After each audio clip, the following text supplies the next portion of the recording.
Hey guys, it's Bobby Legs, and welcome to another episode of Bobby Legs Loves Watches.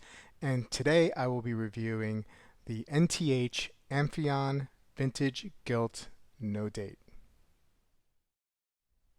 Now I'd like to thank Chris over at the Watch Lounge for lending this watch in for review.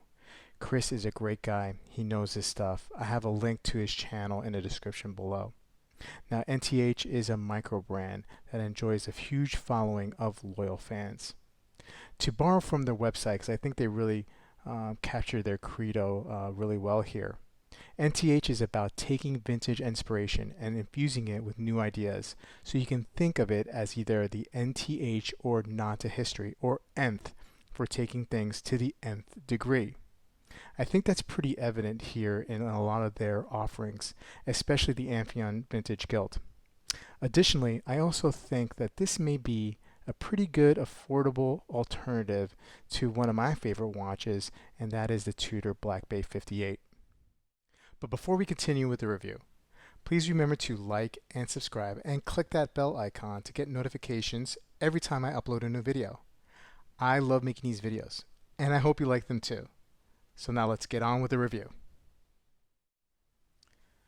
So let's jump into the specs. We have a 40mm case diameter, a 48mm lug to lug. Now these end links do jet out ever so slightly over here, as you can see, and I measured around 51mm. So just keep that in mind. It's not a big issue for me and my 6 3/4 inch wrist. But if you're going to wear it on this bracelet, you should know that just in case. You have drilled hole lugs here for easy bracelet and strap switch. 11.5mm case thickness, and we do have a double domed anti-reflective sapphire crystal here, sitting pretty low, so you keep that 11.5mm case thickness there at that height, and which is actually pretty nice, especially since this is a 300-meter diver. That's a pretty nice thickness. Usually typically you would see something north of 12 there, but it's pretty good. That's impressive. You have a 20 millimeter lug width, 316 stainless steel on the case and on the bracelet.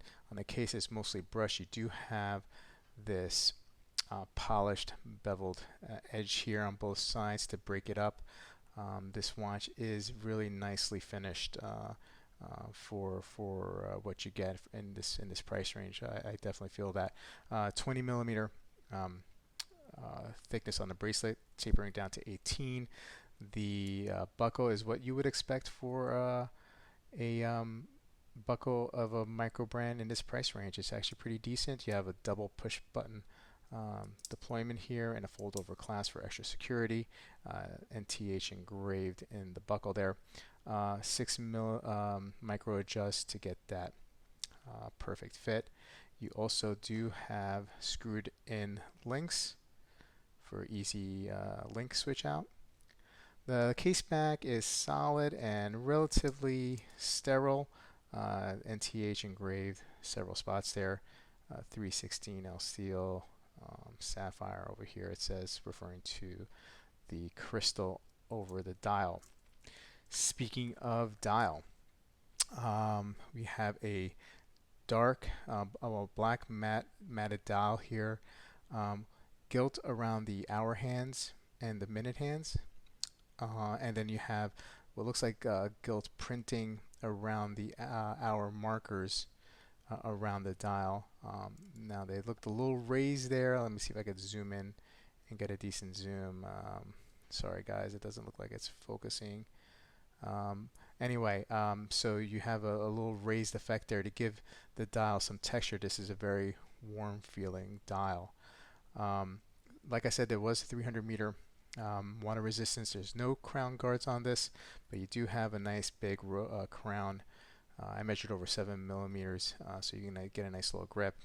You pull it out once to wind, and pull it out all the way to change the time. It hacks. This has the Miyota 90S5 caliber movement, which has it's a 28,800 beats per hour movement, around 40 hours power reserve, and the time tolerances is -10 to +30. Let me screw that in there. Okay, great. And we also have this really nice bezel here, insert. It's a steel bezel insert with loomed markers. Now this is crazy loom on this watch. I'll put a picture of that right here. Really impressed with the loom on this watch. Now the bezel is relatively, you got a thin bezel here to keep that profile low, but fear not, the grip is pretty aggressive. The knurling, that is. So turning the bezel is relatively easy, and it's good action on the bezel, hits the marks really well. No complaints on the bezel there. Now the only thing I would say about the markers, you do have see-through luminova on the hands and the hour markers, and as well on the markers on the bezel. But you have this nice little patinaed look, this vintage look on the loom on the dial, but then you have this stark white loom over here, and it's a little curious that it wasn't consistent. The coloring wasn't consistent on the dial, on the bezel. But hey, if for me that wouldn't be a deal breaker at all. Now this watch does MSRP for around $675. Chris, like I mentioned from the Watch Lounge, lent this in, and he's looking to sell this watch for around $600. So the watch is actually in very good condition. You do have the logo, the NTH logo on the crown too. Sorry that I missed that earlier. Now when Chris lent this in, like I said in the beginning of this video, he said that this really, this watch I think will remind you a lot of your this watch, the Black Bay 58, and he's right. This watch definitely takes a whole lot of cues from this watch. You do have that red triangle at the 12 o'clock on the bezel, no crown guards, and rather big crown. You do have the gilt, of course, and pretty much they wear the same. Let me throw this on wrist so you guys can see how it looks. Now, the diameter of the Black Bay 48 is 39, and this watch here is 40 millimeters. Lug to lug is very close. I think it's within a half millimeter. The Black Bay 58 is slightly thicker, pretty much another half millimeter there in thickness too as well. And they wear relatively the same, I must say. So while it's not a direct homage, and if you are looking for a direct homage, NTH did have one. It was the vintage Gilt Barracuda, and I'll throw in a picture of that here. That was pretty much an homage to Tudor Black Bay 58 here, which, as we know, the Black Bay 58 is also an homage to some of the older Tudors from back in the day. So we're talking about an homage to an homage.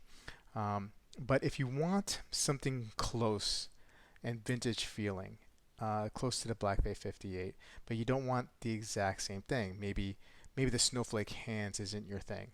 Well, this the Amphion is definitely a very good option, an affordable option to the Black Bay 58, no doubt. For around $600 to $675, you can get this watch, this vintage looking watch, and it feels on wrist almost the same. The finishing is great, and I think, like I said, it's a great affordable option to this watch. So guys, let me know what you think about this watch, and let me know if you see it as a option to the Black Bay 48, or if it just stands alone as a vintage styled modern watch. And I'll see you guys soon in the next video.